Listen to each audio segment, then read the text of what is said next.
வேலையில் சின்ன சின்ன அலிகேஷன்ஸ் வரும். அதெல்லாம் தூர கடாசல் அவங்களா சரி அப்புறம் பார்த்துக்கலாம் அப்படின்றதும் இப்போ வாலண்டியாக கூப்பிட்டு உங்களுக்குன்னு ஒரு பணிகளை கொடுக்கறதுக்கோ உங்களுக்குன்னு ஒரு நல்ல அங்கீகாரம் தரதுக்கான வாய்ப்புகள் நல்லாவே இருக்குது. எதை பார்த்தாலும் ஸ்கிப் பண்ணிட்டே இருக்கீங்க. இது சரியில்லை, இது சரியில்லை, ப்ரொஃபஷன் சரியில்லை, எஜுகேஷன் சரியில்லை, அழகு சரியில்லை, அந்தஸ்து சரியில்லை, அறிவு சரியில்லை, நீங்களாம் சரியில்லைன்றது எல்லாமே இங்கே ஒரு இடத்துல சரியாக மாறும். அது உங்களுக்கு தெரியாது. அனைவருக்கும் வணக்கம். இன்றைய காணொளி 2024 மே மாதம் 1ஆம் தேதி நடக்க இருக்கின்ற குரு பெயர்ச்சி எப்படிப்பட்ட தன்மையில் இயங்க போகுது, ஒவ்வொரு ராசிகளுக்கும் அது எப்படிப்பட்ட சுப பலன்களை தரப்போகுது அப்படின்றத பார்ப்போம். பொதுவாக அந்த குரு பெயர்ச்சி நம்ம 2 பயிற்சிகளை தான் பிரதானமாக எடுத்துக்கிறோம். அதாவது சனி பயிற்சியும் குரு பயிற்சியும். அதில் சுபத்துவம் அப்படின்றப்ப குரு வந்துட்டாலே மிகப்பெரிய அளவில் நமக்கு ஆனந்தத்தையும் தருது. சில இடங்களில் அந்த அஷ்டம குரு ஜென்ம குரு அப்படின்ற 2 கேட்டகரி பீப்புள், அதாவது 2 ராசி மக்களை மட்டும்தான் கொஞ்சம் அச்சப்பட வைக்கிது. மற்ற ராசிகள்லாம் அது குதூகலமாக இருக்கிறதுக்கான வாய்ப்புகளை தருது. ஆனால் சனியை பொறுத்த வரைக்கும் கிட்டத்தட்ட 6 ராசிகள் அதை ஆக்குபை பண்ணி கொஞ்சம் அவஸ்தைப்பட வைக்கிது. ஆனால் சனி துஷ்ட பலன்கள் அதிகமாகவும் குரு இஷ்ட பலன்கள் அதிகமாகவும் தரதுக்கான வாய்ப்புகள் அதிகமாக இருக்குதுன்னு நம்புகிறோம். ஆனால் உண்மையில் சனின்றது தீய கோளாவும் குரு சுப கோளாவும் பார்க்கறதுனால, ஆனால் எல்லாருக்கும் சனி கெடுதல் செய்கிறதும் அதே மாதிரி எல்லா ராசியினர்களுக்கும் குரு நன்மை செய்கிறதும் கிடையாது. அப்போ ஒவ்வொரு ராசிக்கும் அந்த சனியோடையோ குருவோடைய ஆதிபத்தியம் எப்படிப்பட்ட தன்மையில் இருக்குது அப்படின்னு பார்த்து தான் பலாபலன்களை நம்ம நிர்ணயம் பண்ணணும். அதன் அடிப்படையில் பார்க்குறப்ப இந்த குரு பயிற்சி அப்படின்றது மே மாதம் 1ஆம் தேதி உழைப்பாளர் தினம் மட்டுமல்ல, அன்னைக்கு குருவும் இவ்வளோ நாள் கிட்டத்தட்ட அவரும் உழைச்சி கலைச்சிருக்காரு. அவருக்கும் உண்டான பயிற்சி தரக்கூடிய நாளாக இருக்கிறனால அவரும் கொஞ்சம் ஹாயாக தான் வர்றார். எனக்கு இந்த டைம் அவர் தன்ன ராசி மாறுறது நட்சத்திரம்ன்றது சூரியனுடைய நட்சத்திரத்தில் மாறுறாரு. அது சுக்கிரன் வீடு வேறு, அதுவும் அந்த பெண் சுக்கிரனாக இருக்கார். கிட்டத்தட்ட அதே துலாமும் சுக்கிரன் வீடு தான் அது. ஆனால் ஆண் சுக்கிரனில் பெருசாக ஒரு சுப பலனை குரு தரமாட்டார். ஏன்னாக்கா இந்த இடத்துல குரு அப்படின்றது துலாத்துக்கு ரிஷபத்துக்கு நெகட்டிவான ஃபெல்லோஸு. பட் அது துலாத்துக்கு தான் மிகப்பெரிய பாதகமான தன்மை. அதோட துலாத்துக்கு அந்த குரு அப்படின்றது 3-6 குடையவராக போயிடுறதுனால முழு பாவியாக மாறுகிறார். ரிஷபத்தை பொறுத்த வரைக்கும் அவர் 8-11 குடையவராக தான் இருக்கார். அஷ்டமாதிபதியாகவும் லாபாதிபதியாக இருக்கிறனால ஒரு பார்ஷியலி குட் பார்ஷியலி பேட் இந்த மாதிரி கண்டிஷன்ஸில் தான் குரு இருப்பார். இப்போ இந்த இடத்துல குரு ரிஷபத்துக்கு வர்றதுனால அந்த ரிஷப ராசிக்கும் சரி மற்ற ராசிகளுக்கும் சரி எப்படி சுப பலன்கள் நிர்ணயம் பண்ணணும் அப்படின்னு பார்க்குறப்ப இந்த இடத்துல குரு சூரியனுடைய சாரத்தில் தான் பயணிக்கிறாரு. சூரியனுடைய அதுவும் 2ஆம் பாதம் அப்படின்றப்போ நவாம்சத்தில் கிட்டத்தட்ட நிர்பை மகரத்தில் விழும் அவருடைய அம்ச பலன்.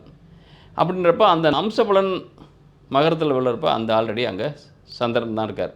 இந்த இடத்துல என்ன குரு பயிற்சியிலேயே நம்ம குருச்சந்திர யோகம் அப்படின்றது யார் ஜாதகத்திலலாம் குருச்சந்திர யோகம், அதாவது சந்திரனுக்கு கேந்திரத்துலேயோ திரிகோணத்துலேயோ குரு இருக்க பிறந்தாங்களோ அவங்களுக்கெல்லாம் கிட்டத்தட்ட இந்த குரு பயிற்சின்றது நீங்கள் உங்களுக்கு மிகப்பெரிய அளவில் பாதகமான தன்மையில் குரு தரக்கூடிய நபராக இருந்தால் கூட குருச்சந்திர யோக பலன்களை அனுபவிக்கிறதுக்கான வாய்ப்புகள் அதிகமாக இருக்கும்.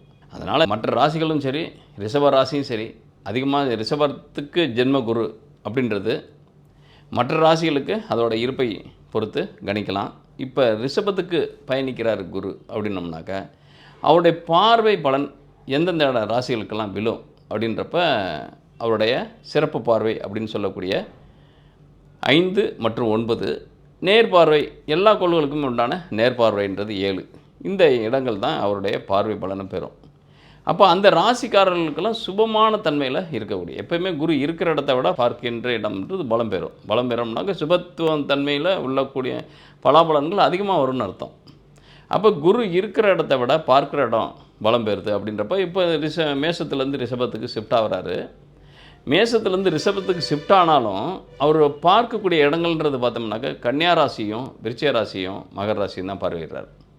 ஆல்ரெடி கோச்சாரத்தில் அந்த இடத்துல அன்றைய தினத்தில் சந்திரனும் திருவோண நட்சத்திரத்தோட சுய நட்சத்திரத்தில் இருக்கார். அப்படின்றப்ப மிகப்பெரிய அனுகூலமான பலனை தரதுக்கான வாய்ப்புகள் இருக்குது. இந்த இடத்துல கன்னி விருச்சிகம் மகரம் மிகப்பெரிய அளவில் மாற்றத்தை பார்க்க போகிறாங்க லைஃப்பில். இது நாள் வரைக்கும் கன்னியும் விருச்சிகம் மகரம் மட்டும்தான் சற்றேறக்குறைய கிட்டத்தட்ட 4-5 ஆண்டுகளாக கடுமையான பாதிப்புகளுக்கு உள்ளான ராசிகள். அதாவது கன்னியா ராசி வந்து இல்லற வாழ்க்கையிலையும் சரி, விருச்சிக ராசிகள் வந்து தொழில், அதாவது தன்னுடைய வேலை ஜாப் வைஸும் சரி, அதே மாதிரி மகர ராசிகள்ன்றது கடுமையான பண நெருக்கடிகளை சந்தித்த ராசிகளாகவும் இருக்கும். அதாவது அது வந்து செய்தொழிலாக இருந்தாலும் சரி, வேலையாக இருந்தாலும் சரி, அவங்க எடுத்துக்கிட்ட கேரியர்லேயும் சரி மிகப்பெரிய பாதிப்புகளுக்கு உள்ளாக்கினாங்க. இந்த டைம் பீயிங் இந்த குரு சுவிட்ச் ஓவர் ஆகிறது கிட்டத்தட்ட மேசத்துலேருந்து ரிஷபத்துக்கு டிரான்சிட் ஆகிறது அப்படின்றது அதிகமான பலன்களை மிகப்பெரிய அளவில் பெருவாரியான தன்மையில் கன்னியும் விருச்சிகமும் மகரமும் பெறுறதுக்கான வாய்ப்புகள் இருக்குது. இந்த கன்னி விருச்சிகம் மகரம் அப்படின்றது கிட்டத்தட்ட ஒவ்வொரு ராசிக்கும் அந்தந்த பாவத்தின் அடிப்படையில் அதில் இருக்கக்கூடிய தன்மைகளில் சுபாசுப பலன்களை நிர்ணயம் பண்ணக்கூடிய தன்மையில் பெறுறாங்க. அப்போ இந்த வரிசையில் பார்க்குறப்ப கும்பராசி நேயர்களுக்கு எப்படிப்பட்ட சுபாசுப பலன்களை இந்த குரு பயிற்சி தரப்போகுது, இந்த 2024 குரு பயிற்சி அப்படின்னு பார்க்குறப்ப உங்கள் குரு யார்? உங்களுக்கு தன லாபாதிபதி. எந்த ஒரு ஜாதகத்துலேயும் தன லாபாதிபதி மறைஞ்சாங்கன்னா, அதாவது 3, 6, 8, 12 இருந்தாங்கனாக்கா அவங்க வந்து வீக் ஆகிடுவாங்க. ஃபினான்ஷியலாக ரொம்ப டிஸ்டர்ப் ஆவாங்க, ஃபினான்ஷியலாக கஷ்டப்படுவாங்க, பண நெருக்கடி அதிகமாகவும், அதே மாதிரி லாபங்கள் எதிர்பார்க்குற லாபங்கள் மிகப்பெரிய அளவில் ஸ்பாயில் ஆகும். அதாவது 11ஆம் இடம்ன்றது லாபம், 2ஆம் இடம்ன்றது தனம், அதான் தன லாபாதிபதின்றோம். அவங்க போய் 3ல் மறைகிறது அப்படின்றது அவர் நின்ற ஸ்டார்கள் வேணால் உங்களுக்கு அனுகூலமான தன்மையில் இருக்கலாம். எப்படின்னாக்கா கேதுவோட ஸ்டாரு அஸ்வினியில் இருந்திருக்காரு, பரணியில் யோகாதிபதி தான் அவர். பட் அது சுக்கிரன் வந்து எந்தெந்த பாவங்களும் அவர் ஃபாஸ்ட் மூவர் அவர். அப்படின்றப்ப அவர் குரு எப்படி ப்ளே பண்ணுவார்னா, சுக்கிரன் ரிலேட்டடாகவே பண்ணிகிட்டே வரப்போ அவர் ஒரு அதிகபட்சம் அவர் வந்து ஒரே ராசியில் இருக்கிறதுன்றது 45 நாள் தான் இருப்பார். இப்போ 45 நாளுக்குள்ளே நல்லது கெட்டது மாறி மாறி மாறி மாறி வரப்போ உங்களுக்கு சரியாகவே பிளான் பண்ண முடியாது. இன்னொன்று குருக்கு நெகட்டிவ் ஃபெல்லோ சுக்கிரன். அப்போ கெட்டவன் சாரத்தில் நின்றுட்டு ஒருத்தர் நல்லவன் எப்படி பண்ணிட முடியும்? அது ஒன்று மைனஸ் மிகப்பெரிய அளவில். எப்போவுமே ஒரு கோள் வந்து தன்னுடைய நட்பு பெற்ற நட்சத்திரத்தின் காலில் பயணிக்கிறப்ப மிகப்பெரிய அளவில் அனுகூலமான பலன் தருவாங்க. ஆனால் பகைப்பற்ற நட்சத்திரத்தின் காலில் நடக்கிறப்ப அவர் அப்படியே உங்களுக்கு அன்சைஸான ஒரு ஷர்ட்டையோ ஒரு பேண்ட்டையோ நீங்கள் எப்படி போட்டுக்க முடியும்? நீங்கள் உங்களுக்கு வந்து டபுள் எக்ஸ்எல் பேண்ட்டு தான் உங்களுக்கு செட் ஆகும் அப்படின்னா, நீங்கள் வந்து ஒரு எக்ஸ்எல்லில் போட்டு போனீங்கன்னாக்க எப்படி இருக்கும்? போட முடியாது, போட்டாலும் நடக்கவே முடியாது. அந்த மாதிரி இருக்கும். அதாவது என்னன்னாக்கா அன்ஃபிட்டான ஒரு விஷயத்தை நீங்கள் எப்படி ஃபிட் ஆக்கிட்டு போக முடியாது. அது போல தான் இந்த குருன்றது இந்த சுக்கிரனில் பயணிக்கிறப்பவும் சரி, கேதுவில் பயணிக்கிறப்பவும் சரி, கொஞ்சோண்டு சூரியனில் பயணிக்கிறப்ப மட்டும்தான் குரு உங்களுக்கு பாசிட்டிவாக செஞ்சுருப்பார். அது சூரியன் உங்களுக்கு ராசிக்கு 7ஆம் இடம். அப்போ ஏதோ செய்தி தொழில் சின்னதாக ஒரு மாதத்தமாக தான், இப்போ ஒரு மாதமாக ஒரே ஒரு மாதம் தான், அதுவும் இந்த இனிமே தான், அதுவும் மே மாதம்னாக்கா உங்களுக்கு இனி வரக்கூடிய மாதங்களில் மட்டும்தான் உங்களுக்கு பாசிட்டிவாக இருக்கிறதுக்கான வாய்ப்புகள் இருக்கும். அப்போ இது நாள் வரைக்கும் 3ஆம் இடத்துலேருந்து மறைவு, கிட்டத்தட்ட பண நெருக்கடி, உயர் படிப்பு தடை, ஒரு பேசிக் கல்வியே கூட கொஞ்சம் சிரிங்காகி தான் படிக்கிறோம், அந்த மாதிரி இருந்துச்சு. தனிப்பட்ட முறையில் சுக்கிரன் உங்களுக்கு பாசிட்டிவான ஃபெல்லோ. ஆனால் அந்த சுக்கிரன் காலில் பயணிக்கிற குருன்றது சுக்கிரன் குரு ஆகாதவர் அப்படின்றப்ப அவர் பெருசாக சுபத்தன்மையை தர முடியாது. அதாவது சுக்கிரன் காலில் இருந்துக்கிட்டு இதே நேரத்தில் இப்போ அவர் குரு 4ஆம் இடத்துக்கு சுகஸ்தானத்துக்கு பயணிக்கிறாரு. அவர் யாரோட சாரத்தில் இருக்காருனாக்கா சூரியன், சந்திரன், செவ்வாய் 3மே குருக்கு நட்பு பெற்ற கோள்கள். அப்போ நட்பு பெற்ற கோள் இன்னொன்று கேந்திரத்தில் முதல் கேந்திரம் அப்படின்னு சொல்லக்கூடிய 4ஆம் இடம் அப்படின்றது உங்களுக்கு சுகஸ்தானம். இப்போ இந்த டைம் பீயிங் அவர் 4ல் இருந்து எந்தெந்த ராசிகளை பார்வையிடுறதுக்கான வாய்ப்புகள் இருக்குன்றப்ப உங்களுடைய 9ஆம் இடம் 1, உங்களுடைய 8ஆம் இடம் 1, உங்களுடைய 10ஆம் இடம் 1, உங்களுடைய 12ஆம் இடம் 1, 4ஆம் இடத்துலேருந்து 4ஆம் இடத்துல இருந்து அவர் உங்களுடைய 8, 10, 12 பாவங்களை பார்க்குறப்ப இந்த டைம் பீயிங் ப்ராப்பர்ட்டி வைஸ் ஏதாவது ஒன்று வாங்கிறதுக்கான வாய்ப்போ, அல்லது இது வரைக்கும் கடன் சார்ந்து ஒரு ப்ராப்பர்ட்டியை வாங்கிட்டு ரொம்ப நான் வந்து நெருக்கடியில் சிக்கிக்கிட்டு இருக்கேன் அப்படின்னம்னா அந்த கடன்கள்லேருந்து விடுதலை ஆகிறதுக்கான வாய்ப்போ, பெருவாரியான கடன்களை அதாவது இந்த குரு பயிற்சியே உங்களுக்கு கம்ப்ளீட்டாகவே எடுத்து கொடுத்துருவார். அதாவது கடன்கள்லேருந்து கொஞ்சம் நிவர்த்தி வர்றதுக்கான வாய்ப்புகளை போடுவார். ஏன்னா 4ஆம் இடத்துல இருக்கார். அவர் யாரோட சாரத்தில் பயணிக்க போகிறாரு அப்படின்றப்ப உங்களுக்கு சூரியன், சந்திரன், செவ்வாய் தான். சந்திரன்றது உங்களுக்கு 6 குடையவன். அப்போ கடன்கள் வழி நிவர்த்தி பெறதுக்கான வாய்ப்புகள் இருக்கும். ஏன்னா 6ஆம் இடத்துக்கு 4ஆம் இடம்ன்றது லாபஸ்தானமாக ஆகிடுது அந்த கடனுக்கு.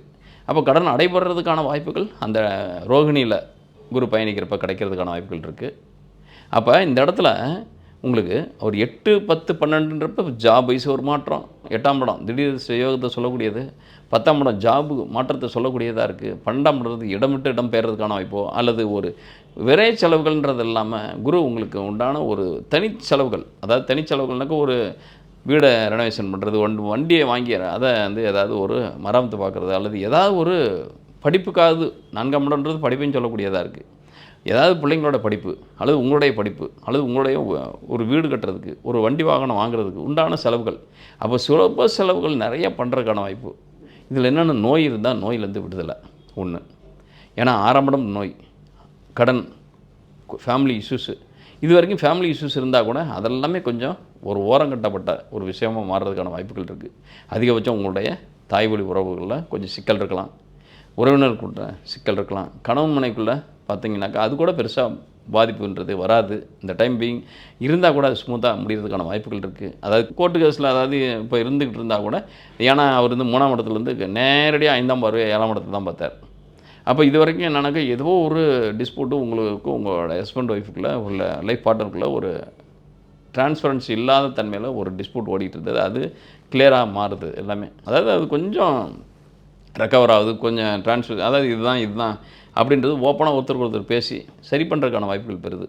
இப்போ 4ஆம் இடத்துக்கு குரு வந்தாலே, சுகஸ்தானத்துக்கு குரு வந்துட்டாலே, வண்டி போகண யோகன ஸ்தானத்துக்கு குரு வந்தாலே அதிகபட்சம் அவர் வந்து சுபத்தன்மையில் மட்டும்தான் தர முடியும். ஏன்னா அவர் அந்த இடத்துல இருக்கக்கூடிய கோள்கள் அனைத்துமே சூரியன், சந்திரன், செவ்வாய் அப்படின்றது குருவோட பாசிட்டிவான ஃபெல்லோஸ். உங்கள் ராசி ரீதியாக பார்த்தோம்னாக்க உங்களுக்கு 3க்கும் 10க்கும் அதிபதி அவர் தான் செவ்வாய். அவர் அதே நேரத்தில் 10ன்றது கர்மஸ்தானம், ஜாப் ஸ்தானம், வேலை வீட்டு இதெல்லாமே சொல்லக்கூடிய ஸ்தானத்தை அவர் மாற்றத்தை உருவாக்குறாரு. அப்போ வேலையில் ஒரு புதிய மாற்றத்தை ஏற்படுறதுக்கான வாய்ப்புகள் இருக்கும். வேலையில் சின்ன சின்ன அலிகேஷன்ஸ் வரும், அதெல்லாம் தூர கடாசிருங்க. ஏன்னா 4ஆம் இடம் தான் அவரை இருந்து நடத்த போகிறது. அப்படின்றப்ப 10ஆம் இடத்தையும் 8ஆம் இடத்தையும் 12ஆம் இடத்தையும் பார்க்குறப்ப அப்படின்னாக்க ஒரு சின்னதாக ஒரு ட்ரான்ஸ்ஃபர் வாங்கிக்கோங்க. அப்படி இல்லைனா ஒரு சின்னதாக ஒரு உங்களுக்குன்னு ஒரு ப்ரொமோஷன் வரும், அதை அக்செப்ட் பண்ணிட்டு நகர்ந்துருங்க. அதுதான் உங்களுக்கு பெஸ்ட்டாகவே இருக்கும். ஏன்னா அவர் ப்ளே பண்ணக்கூடிய இடங்கள் அப்படின்றது இந்த இடத்துல புதனும் உங்களுக்கு அதே 3ஆம் இடத்துல தான் இருக்கார் சூரியனோட சேர்ந்து. அப்போ நல்ல ஒரு கம்யூனிகேஷன் ஸ்கில்லு உங்களுக்குன்னு டெவலப் ஆகிருக்கும். டீச்சிங் ஸ்கில் இருக்கலாம், கம்யூனிகேஷன் ஸ்கில் இருக்கலாம், உங்களுக்குன்னு கான்டாக்ட் கம்யூனிகேஷன் எல்லாம். அதாவது இது வரைக்கும் வேணாம் அப்படின்னு ஒதுக்கி தள்ளினவங்க, இது வரைக்கும் இருக்கட்டும் பரவாயில்ல அவங்களா சரி அப்புறம் பார்த்துக்கலாம் அப்படின்றவங்க இப்போ வாலண்டியாக கூப்பிட்டு உங்களுக்குன்னு ஒரு பணிகளை கொடுக்கறதுக்கோ உங்களுக்குன்னு ஒரு நல்ல அங்கீகாரம் தரதுக்கான வாய்ப்புகள் நல்லாவே இருக்குது. இந்த குரு பயிற்சின்றது கிட்டத்தட்ட கும்பராசி நேர்களை பொறுத்த வரைக்கும் 3லேருந்து 4 வர்றது விட அவர் இந்த எந்தெந்த பாவங்களை அவர் செவ்வாய், சந்திரன், சூரியனுடைய தன்மைகளை தான் அதிகமாக அவர் ப்ளே பண்ண போகிறாரு. அந்த சூரியன்றது உங்களுடைய ராசிக்கு 7ஆம் இடம். அதுதான் இப்போ கணவன் மனைக்குள்ளே இருக்கிற கருத்து மோதல்கள்ன்றது சரியாகி திருப்பி நல்லபடியாக மாறுறதுக்கான வாய்ப்புகள் இருக்குது. பிரிந்திருந்தால் கூட இந்த டைம் வந்து நீங்கள் வந்து சேர்றதுக்கான வாய்ப்புகளும் இருக்குது. அல்லது கம்ப்ளீட்டாகவே இனிமே இல்லை, ஒட்டுறவு இல்லை, ஆனால் ஹேங்கிங்கில் இருக்குது, சும்மா கேஸ் வந்து கோர்ட்டில் அப்படியே ஹேங் ஆகி கிடக்கு, மூவ் ஆக மாட்டேங்குது அப்படின்னா இன்னும் ஒரு 2 கவுன்சிலிங்கில் கம்ப்ளீட்டாக டிஸ்க்ளோஸ் ஆகிறதுக்கான வாய்ப்புகள் இருக்குது. அதனால் க்ளோஸ் ஆனாலே நீங்கள் அடுத்த இன்னொன்று என்ன தெரியுங்களா, ரீமேரேஜ் இருக்குது அப்படின்னா மட்டும்தான் நீங்கள் டைவோர்ஸு அப்படின்னு ஒரு வேர்டுக்கே நீங்கள் போகணும். இல்லைனாக்க இந்த ஒரு பிரச்சனை அப்படின்றது எல்லாமே ஒரு ஃபேமிலிக்குள்ளே வர்றதும் சரி, ஒய்ஃபுக்குள்ளே வர்றதும் சரி, எல்லாமே சாதாரணமான விஷயங்கள். எல்லாமே சாதாரணமான விஷயங்கள்னாக்கா உங்களுக்கு வந்து அடுத்து எனக்கு ஒரு 2வது திருமணம் இருக்குது, அல்லது எனக்கு கலத்திர தோஷம் இருக்குது, 1க்கு மேற்பட்ட திருமணங்கள் செய்யக்கூடிய ஜாதகராக இருக்கேன், அல்லது இந்த மாதிரி தசாபுத்திகள் எனக்கு வரப்போகுது. எப்போவுமே அந்த அது யோகமாக இருந்தால் மட்டும் தான் அக்செப்ட் பண்ணிக்கணும். செகண்ட் மேரேஜ் தான் எனக்கு லைஃப்பில் நிலைக்கும், ஃபஸ்ட் மேரேஜ் எனக்கு நிலைக்காது, அதுக்காக நான் வாழை மரத்தை வெட்டி போட்டேன், வாழைக்கொலையை வெட்டி போட்டேன், வாழை தோப்பையை நறுக்கி போட்டேன், இதெல்லாமே ஒரு தீர்வு கிடையாது. அப்படி ஒரு தோஷம் இருந்தால் அது தோஷம் நடந்து தீரும். அதை நம்ம ஸ்கிப் பண்ணலாம் முடியாது. அது ஸ்கிப் பண்ணணுன்னாக்கா ஏகப்பட்ட மன உளைச்சலுக்கு ஆளாகிறதுக்கான வாய்ப்புகள் தான் இருக்கும். அது பெரிய ஒரு நல்ல மன வாழ்க்கையை கொடுத்துறாது. அது ஒன்று. அதனால் அந்த மாதிரி தோஷம் இருந்தால் ஒன்று காலம் கடந்துடணும். அந்த தசாபதியை கிராஸ் பண்ணிட்டாலே போதும். அது வந்து நமக்கு இம்பேக்ட் ஏற்படுத்தாது. அப்போ அந்த மாதிரி தன்மையில் இம்பேக்ட் ஏற்படுத்தாத தன்மையில் கொஞ்சம் காலம் கடத்தி திருமணம் பண்ணுறது பெஸ்ட்டு, அவ்வளோதான். அதாவது அது 30க்குள்ளே இருந்துச்சுனாக்கா ஒரு 30+ மேரேஜ் பண்ணுறதுக்கு ட்ரை பண்ணுங்கள். அல்லது அதுக்கு முன்னாடியே பண்ணிங்கனாக்கா அது வந்து பிரேக்கப் ஆகி இன்னொன்று திருமணத்துக்கான சப்போர்ட் தான் பண்ணும். இன்னொன்று அப்படி ஒரு ரீமேரேஜ் இருக்குன்னா மட்டும் டைவர்ஸுக்கான முயற்சிகளை எடுங்க. இல்லைனாக்கா எதுக்கு எடுத்தாலும் இப்படி நான் ஒரு தும்முனா உடனே வேணாம், ஏதோ ஒரு சின்ன சின்ன சண்டைகள், சின்ன சின்ன வருத்தங்கள், சின்ன சின்ன பிரச்சனைகளுக்கெல்லாம் உடனே இந்த மனுஷன் சரியா வரமாட்டான், இந்த மனுஷன் சரியா வரமாட்டா அப்படின்னு ஒரு முடிவு எடுத்துக்கிட்டு, நீங்களா ஒரு இமேஜின் பண்ணி உடனே ஈர பேனாக்கி, பேனா பெருமாளாக்கி கம்ப்ளீட்டா சமாதி கட்டிடுறாங்க உங்களுடைய நல்ல உறவுக்கு, நல்ல குடும்ப நலனுக்கு. ஏன்னா உங்க 2 பேரை நம்பி 2 குடும்பம் இருக்குது. 2 குடும்பத்துலேயும் நிறைய மெம்பர்ஸ் இருக்காங்க. நிறைய மெம்பர்ஸோட ஒரு ஹேப்பிக்கும் அன்ஹேப்பிக்கும் காரணம் உங்களுடைய 2 பேரோட முடிவுகளாக இருக்கக்கூடாது. அப்போ தான் நீங்கள் ரொம்ப யோசிக்கணுங்க. அதாவது ஒரு ஒரு ரிலேஷன்ஷிப்பை எப்படி கிரியேட் பண்ணுறதுக்கு நம்ம எவ்வளோக்கு எவ்வளோ யோசிக்கிறோமோ, ஒரு வரனை தேர்வு செஞ்சு நம்ம திருமணம் பண்ணுறதுக்கு பத்திரிக்கை வைக்கிறது கூட யோசிக்கிறோம் பார்த்தீங்களா? இவனுக்கு வைக்கலாமா, இவனுக்கு வைக்கலாமா, இவனுக்கு வைக்கலாமே, நம்ம ஊருக்கெல்லாம் செஞ்சுருக்கோமே, மொய் பணம் அவ்வளோ வச்சுருக்கோமே, அதெல்லாம் திரும்ப வரணுமே அப்படின்னு ஒரு சும்மா ஒரு 10 ரூபா பத்திரிக்கையை தர்றதுக்கே நம்ம யார்கிட்டலாம் பணம் வாங்கணுன்றதுக்காக பார்த்து பார்த்து வைக்கிறோமே. ஆனால் நம்முடைய எடுக்கிற முடிவுகள் எல்லா ப்ரீவியஸில் எடுத்த எல்லா முடிவுகளையுமே ஃபூலிஷான ஒரு முடிவுன்னு சொல்ல வச்சுருது பார்த்தீங்களா? ஒரு விஷயம் நம்ம ஒரு நிதானமற்ற தன்மையில் ஒரு பேசின வார்த்தை ப்ரீவியஸில் நம்ம ஹிஸ்ட்ரியில் நம்ம எவ்வளோ நம்மளை சார்ந்தவங்க பேரண்ட்ஸு எவ்வளோ நம்மளோட ஒரு வரணும் டக்குன்னு பார்த்துட முடியுமா? மேட்ரிமோனியில் ஒரே ஒரு வாட்டி தான் புக் பண்ணேன், உடனே பார்த்தேன், ஒரு வரன்ட்ட தான் பேசினேன், உடனே அதே கல்யாணம் பண்ணிட்டேன்னு யார் இருக்கீங்க? யாருமே கிடையாது. மேட்ரிமோனியில் சைட்டில் பண்ணிக்கிட்டே ஒவ்வொருத்தரும் 50,000 60,000 1,00,000 வரைக்கும் செலவு பண்ணி ரெனியூல் பண்ணிக்கிட்டே இருக்கீங்க. எதை பார்த்தாலும் ஸ்கிப் பண்ணிட்டே இருக்கீங்க. இது சரியில்லை, இது சரியில்லை, ப்ரொஃபஷன் சரியில்லை, எஜுகேஷன் சரியில்லை, அழகு சரியில்லை, அந்தஸ்து சரியில்லை, அறிவு சரியில்லை. நீங்களாம் சரியில்லைன்றது எல்லாமே இங்கே ஒரு இடத்துல சரியாக மாறும். அது உங்களுக்கு தெரியாது. நீங்கள் பார்க்குற நேரத்தில் ஒரு பூ ஆடி இருக்குனாக்கா நீங்கள் பார்க்குற நேரத்தில் தான் ஆடி இருந்திருக்கு. அது உங்களுக்கு ப்ரீவியஸில் பார்க்குறதுக்கு முன்னாடி நல்லா இருந்திருக்கலாம், அல்லது நீங்கள் பார்த்ததுக்கு அப்புறமா அது நல்லா இருக்கலாம். அது உங்களுக்கு தெரியாது. இப்போ பார்க்குறப்ப எது இருக்கோ அதுதான் உண்மை நம்புறீங்க. அது தப்பு. அப்போ ஒருத்தருடைய அழகோட இருக்கிறத விட, கம்பேர் பண்ணுறத விட, அவங்களோட அறிவோட, அந்தஸ்தோட, அவங்களுடைய மனோபாவத்தோடையும் அன்போடையும் மட்டும்தான் நம்ம லைஃப்பை லீவ் பண்ண போகிறோம், அவங்களோட ஷேர் பண்ணிக்க போகிறோம். அப்படின்றப்ப அன்பு தான் அந்த இடத்துல இருக்கணுமோ இல்லையா? அழகோ பெருசாக நமக்கு அறிவு கூட தேவையில்லை. இன்னும் சொல்லப்போனால் அன்பு இருந்தால் போதும். அன்பு இருந்தால் நீங்கள் எந்த மாதிரியான அடிமுட்டால் கூட அன்பு மட்டும் வச்சுருந்து பாருங்கள். நீங்கள் அவங்கள தாங்க உங்களுக்காக உயிரே விடுவாங்க. உயிரை விடுறவங்க உங்களுக்கு வேணுமா? சும்மா மயிரை கூட விடாமல் ஒரு மொட்டை அடிக்க உங்களுக்காக நீங்கள் உடம்பு சரியில்லாமல் படுத்துருக்கீங்கனாக்கா உங்களுக்காக மொட்டை அடிச்சுக்கிற ஒரு பொண்ணு துணிஞ்சானாக்கா அப்போ உண்மையிலே மிகப்பெரிய அளவில். ஏன்னாக்கா சிகை அலங்காரம், முடி அலங்காரம் அப்படின்றது இன்றைக்கி 1 இன்ச்சு வெட்டிக்கிறதும் 1.5 இன்ச்சு வெட்டிக்கிறதும் அந்த மாதிரி ஒரு கான்ஷியஸில் நம்ம இருக்கிறப்ப அவங்க தன்னுடைய முடியே இழக்கிறாங்க. அது மற்றவங்களுக்காக, அந்த ஒரு வேண்டுதலுக்காக. அதெல்லாம் எவ்வளோ பெரிய தியாகம். அதாவது முடி எடுக்கிறது அப்படின்றது அது தன்னுடைய ஆணவம், கண்மம், மாயை மாதிரி தன்னுடைய ஆணவத்தை ஒழிக்கிறது தான். அதான் முடிசூடா மன்னன் அப்படின்றதும் மிகப்பெரிய அளவில் முடிசூட்டினான் அப்படின்றது. முடின்றது கிரீடம் மாதிரி, தலைக்கு கிரீடன்றது இந்த தலைமயிர் தான். அதுபோல் அதே நம்ம ஒருத்தருடைய அன்புக்காக நம்ம அர்ப்பணிக்கிறோம் ஆலயத்தில் அப்படின்னம்னாக்கா அது ஒரு மிகப்பெரிய அந்த அளவுக்கு ஒருத்தர் உங்கள் மேலே வைக்கணுன்னாக்க அவங்க அழகாக இருக்கணுன்றது அவசியம் இல்லை, அறிவாக இருக்கணும் அவசியம் இல்லை. உங்கள் மேலே அன்பாக இருந்தாலே போதும். அந்த மாதிரி ஒரு ஃபெல்லோ மட்டும் தேடுங்க. அது உங்களுக்கு அமைதியான அழகான வாழ்க்கையை கொடுக்கும். அன்பானவங்க பக்கத்தில் இருந்தோம்னாக்கா நீங்கள் உலகத்தையும் அசத்திடலாம். புரியுங்களா? அதனால் இந்த இடத்துல 3ஆம் இடத்துலேருந்து 4ஆம் இடத்துக்கு வரக்கூடிய குரு இந்த மாதிரி விஷயங்களை தான் உங்களுக்குள்ளே இருக்கிற பார்ட்னர்ஷிப்புள்ளே இருக்கிற ஃப்ராக்மெண்ட்டை கம்ப்ளீட்டாக டெமாலிஷ் பண்ணிடுவார், உடச்சிடுவார். வழக்கு வரைக்கும் போனது கூட இழுத்து கொண்டாந்து வீட்டில் விட்டுருவார். அதனால் நீங்கள் பெருசாக நீங்கள் இந்த காலத்தை மட்டும் பாருங்கள். எந்த காலம் வரைக்கும் எங்களுக்குள்ள பிரச்சனைகள் இருக்கும், எங்களுக்குள்ள மன வேறுபாடு இருக்கும், அந்த சரியாயிடுமா? சரியாயிடுனாங்க அது வரைக்கும் பொறுத்துருங்க போதும். நம்ம உடனே நாளைக்கே கல்யாணம் பண்ணி நாளைக்கே கட்டி பிடிச்சி நாளைக்கே குழந்தை பெற்று உடனே அதுக்கப்புறம் என்ன பண்ண போகிறோம்? இன்னும் 60 வருஷம் உயிர் இருக்கே. அப்போ கொஞ்சம் கொஞ்சமாக சந்தோஷமும் வரும், துக்கமும் வரும், சோகமும் வரும், இன்பமும் வரும், கலந்து தான் வந்துக்கிட்டே இருக்கும். ஒரு நேரம் பசியோடு இருப்போம், அடுத்த நேரம் சாப்பிட்ற வரைக்கும் பசி இருந்துகிட்ருக்கும். அடுத்து ஒன்று கிடச்சது, டிஃபன் கிடச்சது ஒன்று சரியாக போயிடும். அது போல் தான் இன்பமும் துன்பமும் கலந்து வந்தால் தான் வாழ்க்கை. புரியுங்களா? வெறும் இன்பம் மட்டுமே தான் நுகர்வேன், எனக்கு சந்தோஷம் மட்டுமா தான் இருக்கணும் அப்படின்னு நினைக்கிறதெல்லாம் பைத்தியகாரத்தலாம். அப்புறம் இன்பமும் வரும், துன்பமும் வரும், நல்லதும் வரும், கெட்டதும் வரும். நம்ம ரெண்டையுமே ஒரே சேமாக வச்சு பார்க்க பழகிக்கங்க. அது ஈஸியாக இருக்கும். சந்தோஷம் வந்ததும் உடனே துள்ளி குதிக்கிறதும், துன்பம் வந்ததும் அப்படியே ஃபங்காய் உட்கார்றதும் ரெண்டுமே முட்டாள்தனமானது. ரெண்டுமே சமமாக எடுத்து பார்த்தீங்கன்னாக்கா உங்களுக்கு வாழ்க்கையை நீங்கள் அழகாகவே ஒவ்வொரு விஷயத்தையும் ரசித்து ஒரு தண்ணி டம்ளரில் இருக்கிற தண்ணியை கூட ஒரு சிப் பண்ணி குடிச்சு பாருங்கள்.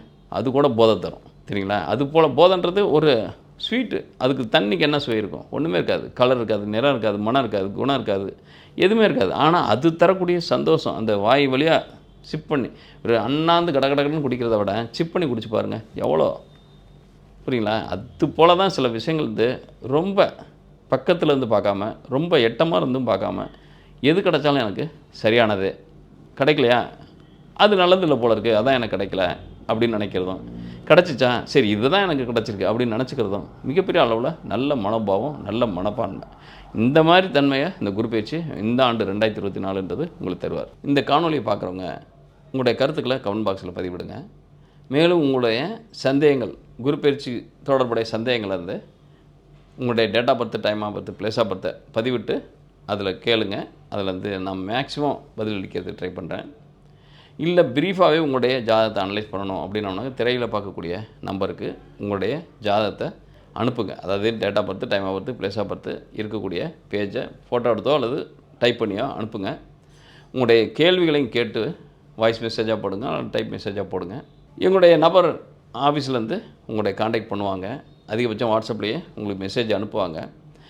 வாட்ஸ்அப்பில் மெசேஜ் அனுப்பும் பட்சத்தில் அவங்க சொல்லக்கூடிய டேர்ம்ஸ் அண்ட் கண்டிஷன்ஸுக்கு நீங்கள் கடைப்பிடிக்கும் பட்சத்தில் நீங்கள் கேட்ட கேள்விகளை மிகப்பெரிய அளவில் துல்லியமாக கணித்து எவ்வளோக்கு எவ்வளோ துல்லியமாக கணிக்க முடியுமோ அவ்வளோக்கு எவ்வளோ கணித்து நான் உங்களுக்கு வாய்ஸ் மெசேஜாக சென்ட் பண்ணுறேன். நன்றி, வணக்கம்.